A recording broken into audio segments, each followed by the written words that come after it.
Welcome back. Payel story ব্লগে তোমাদের সবাইকে স্বাগত। আশা করি তোমরা সবাই ভালো আছো। আজকে রোববার, প্রায় সকাল 7টা সাড়ে 7টা মতো বাজে। তাও বেশ খানিকক্ষণ আগে ঘুম থেকে উঠেছি, জামা কাপড়গুলো সব ভাঁজ করলাম, দরজার বাইরেটা একটু ঝাড় দিলাম। এইসব টুকটাক করতে করতে দেখো কতখানি সময় গড়িয়ে গেল। একে তো বর্ষাকাল, তার মধ্যে চিমনিটা লাগানোর পর থেকেই রান্নাঘরের এই দিকটা না একটু অন্ধকার মতো হয়ে গেছে। ওই মাঝে সাঝে ক্যান্ডেলটা একটু জ্বালিয়ে রাখি, অন্তত সাথে সাথে ভাবটা কিছুটা হলেও কাটে। ওদিকে রাইডিতে ঘুমাচ্ছে, রোজই তো সকাল সকাল উঠতে হয়, থাক বরঞ্চ আজকে খানিকক্ষণ ঘুমাক। আসলে গতকাল রাতে শুতে শুধু আমাদের এত রাত হয়ে গেছে, সেই 11:30 পৌনে 12টা থেকে চারজন মিলে এমন গল্প শুরু করেছি, আর সে হাসতে হাসতে যেন একেবারে গড়িয়ে পড়ার মতো অবস্থা। কখন যে রাত 2টো বেজে গেছে সে আর ঠাউরি করতে পারিনি। এই 2টো দিন ছুটি থাকাতে তাও বাড়ির খানিকটা কাজে গিয়েছে, বেশ কয়েক জায়গায় ঝুল পড়ে গেছিলো, সেই সবগুলো ঝাড়লাম। তবে এই তো এক টুকরো ফ্ল্যাট, এ তো এক বেলাতেই ঝাড়া হয়ে যায়। এই চাটা খেয়ে এখন আবার কাজে লাগবো। চারিদিকে যা ধুলো পড়ে গেছে সেই সবগুলো একটু পরিষ্কার করে নিই। রান্নাবান্না শুরু করার আগেই হাতের কাজটা গুছিয়ে নিই।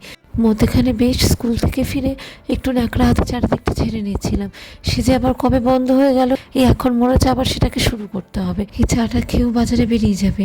এই চারিদিকে যে আকাশটা কালো হয়ে এসছে, এই বোধহয় আবার ঝমঝমিয়ে বৃষ্টি নামলো। আমাদের ওই দিকটা যে ভেঙে গেছিলো মোটামুটি অনেকটা রিপেয়ার হয়ে গেছে। একদিন সময় সুযোগ করে তোমাদেরকে দেখাবো খন। গতকাল সন্ধ্যাবেলা একটা কাজে বেরিয়েছিলাম, ফেরার পথে এমন একটা অভিজ্ঞতা হলো, সেই থেকে না ওটাই মাথার মধ্যে ঘুরছে জানো তো। একটা কাজে স্টেশন রোডে গেছিলাম, ফেরার সময় সিটি বাসের জন্য অপেক্ষা করছি, দেখি হাতের কাছে একটা ফাঁকা অটো, সেটাতেই উঠে পড়েছি। একজন ছাত্রীর মা ফোন করাতে ওই টুকটাক কথাবার্তা হচ্ছে। এবার আমি যে খুব একটা ভালো হিন্দি বলতে পারি তা না, ওই মোটামুটি ভাঙাচোরা হিন্দি দিয়ে কাজ চালিয়ে দিই। আর গুজরাটি তো সেরকমভাবে বুঝতেও পারি না আর বলতেও পারি না, তা টুকটাক ইংলিশে কথা বলে ফোনটা রেখে দিয়েছি। এই এখনও বাজারে বেরোচ্ছে, মোটামুটি আজকে মাছের একটা লম্বা লিস্ট দিয়েছি। দেখো যদি ইলিশ মাছ পাও। ঠিক আছে, ছাতা নিয়েছো? ঠিক আছে। তা সেই ঘটনাটা শোনো। অটোতে আমি আর এক ভদ্রমহিলা বসে আছি, ফোনটা রাখার পরে হঠাৎ করে দেখি যিনি অটো চালাচ্ছেন উনি আমার সঙ্গে ইংলিশে কথাবার্তা বলতে শুরু করেছে। যেমন সুন্দর ফ্লুয়েন্সি, তেমন অদ্ভুত শব্দ চয়ন। আমি একটু অবাকই হয়ে গেছি। আর একটু কথাবার্তা বলার পরে জানতে পারলাম উনি একজন কেমিক্যাল ইঞ্জিনিয়ার। ব্যক্তিগত জীবনের কিছু কারণবশত চাকরিটা ছেড়ে এখন উনি এই কাজটা করছেন। উনি আমাকে বলছেন যে জীবনে একটা সময় এমন পরিস্থিতি হয়েছিল, ভেবেছিলাম যে কোনো এক্সট্রিম ডিসিশনই নিয়ে নিই, তারপরে মা বাবার মুখের দিকে তাকিয়ে আবার জীবনটাকে ঘুরিয়ে দাঁড় করানোর ব্যবস্থা করছি। একটা কথাই বারে বারে মনে হচ্ছে, মানুষ চেষ্টা করলে জীবনে কী না করতে পারে। অত বড় কোম্পানি ছেড়ে সে তো সৎপথে আবার নিজেকে দাঁড় করানোর চেষ্টা করছে, এটাই সব থেকে বড় ব্যাপার। আর আমিও এত অস্বস্তিতে পড়ে গেছি, টাকাটাও জিজ্ঞেস করতে পারছি না। ওই মোটামুটি কিছু একটা দিয়ে বাড়ি অব্দি এলাম। রায়দিতে তো এই ঘটনা শুনে অবাক, ওরা তো বিশ্বাসই করতে পারছে না যে একজন কেমিক্যাল ইঞ্জিনিয়ার সে এখন এই কাজ করছে। আমি তাই ওদেরকে বললাম যে দেখ, জীবনে যতই কঠিন পরিস্থিতি আসুক, ঘুরে দাঁড়ানোটাই সব থেকে বড় ব্যাপার। সর্ষের তেলের বোতলগুলো মধ্যেখান দিয়ে কেটে নিয়েছি, তার মধ্যে কিছুটা মাটি ফেলে ওই কয়েকটা কুমড়োর বীজ, একটুখানি লঙ্কার বীজ, কয়েকটা গোটা ধনে একটুখানি ক্রাশ করে নিলাম। দেখি মাটিতে রেখে দিই, যদি গাছ ওঠে তো ভালো, না হলে পরে আবার পরের বার চেষ্টা করব। পেয়েছো? হ্যাঁ, ইলিশ মাছ পেয়েছি। তাই? হ্যাঁ। কত করে? এখানে তো পিস হিসেবে বিক্রি হয়। হ্যাঁ। ওই 800 করে পার পিস, দুটো নিয়ে নাও। বাহ, খুব ভালো। 1 কিলো মতো সাইজ। টিভির লোকটাকে ফোন করেছিলে? না, করছি, ও তো তখন ফোন পাচ্ছে। ইলিশ মাছ এনেছে বটে, কিন্তু সে মাছের টুকরোগুলো এতই ছোট যে লজ্জায় আর দেখাতেই পারলাম না। আসলে এখানে যে মাছ বিক্রি করে যারা, তারা না বটি ব্যবহার করে না, তারা সব দা দিয়ে মাছ কাটে।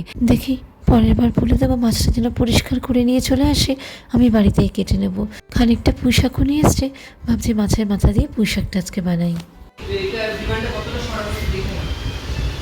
আগে তুমি ওই ফ্লাওয়ার ভাসগুলো সরাও, ওই ডিভানটা, এটাকে বলছিলাম এই খাটটাকে ওই ওই দিকটায় দিয়ে দাও, এই যে দেওয়ালটায় দিয়ে দাও। অনেক দিন একই রকম রয়েছে তো ভাল লাগে না। হ্যাঁ, এটাকে পাশে দাও। হ্যাঁ হ্যাঁ হ্যাঁ, আপাতত রাখো, আমি সরিয়ে দিচ্ছি। দেওয়ালে লাগিও না, একটুখানি আলগা করে রেখো। ওই আগে যেরকম ছিল মনে আছে, আচ্ছা ঠিক আছে। ওই রকম বলতে চাইছি। দেখো ওই দিকের ভাসটাকে না হয় সরিয়ে দিও।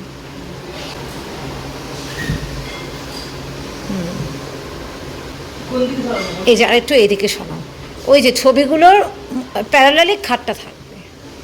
হ্যাঁ, এদিকের ভাসটাকে দেখো, এদিকের ভাসটা দেখো। হ্যাঁ হ্যাঁ, একদম ঠিক আছে। মধ্যেখানটা আরও টানতে হবে।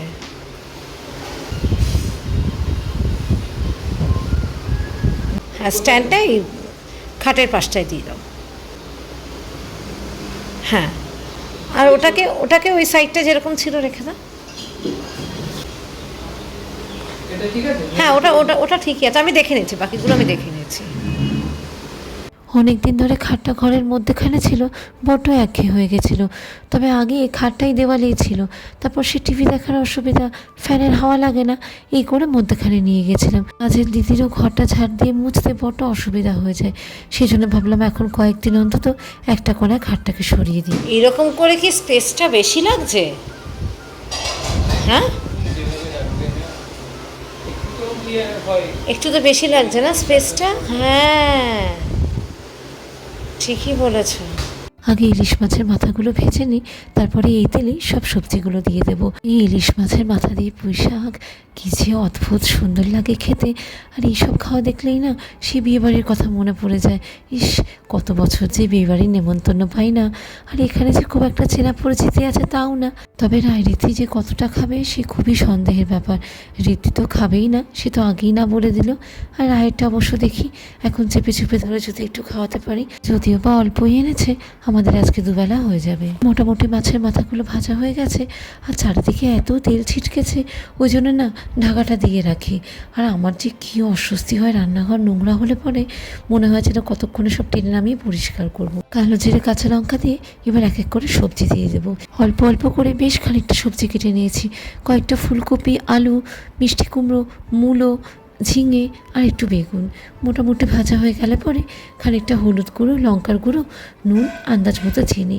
রান্নাটা খুবই সহজ, কিন্তু এই হতে একটু সময় লাগে। এই যা ভারত পক্ষে এইসব রান্নাগুলো আমি ছুটির দিন ছাড়া করি না। ওই লাউ, বাঁধাকপি, এই শাক, এগুলো হতেই তো সময় লাগে।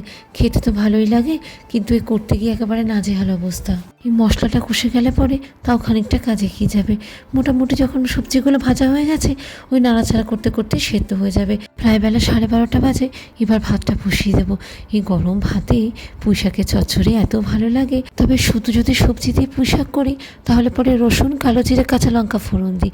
আর যেহেতু আজকে ইলিশ মাছ করলাম, তাই জন্য শুধু কালো জিরে আর কাঁচা লঙ্কা দিলাম। ইলিশ মাছের গন্ধ দিয়ে অর্ধেক ভাত খাওয়া হয়ে যাবে। মোটামুটি হয়ে গেছে, এবার নামিয়ে নেব। আর আজকের ভিডিওটাও এই অবধি। সবাই ভালো থেকো, সাবধানে থেকো, সুস্থ থেকো। ভিডিও ভালো লাগলে পরে অবশ্যই like, comment, subscribe and follow. আর অবশ্যই কমেন্টের মাধ্যমে জানিও আজকের ভিডিওটা কেমন লাগলো। টাটা।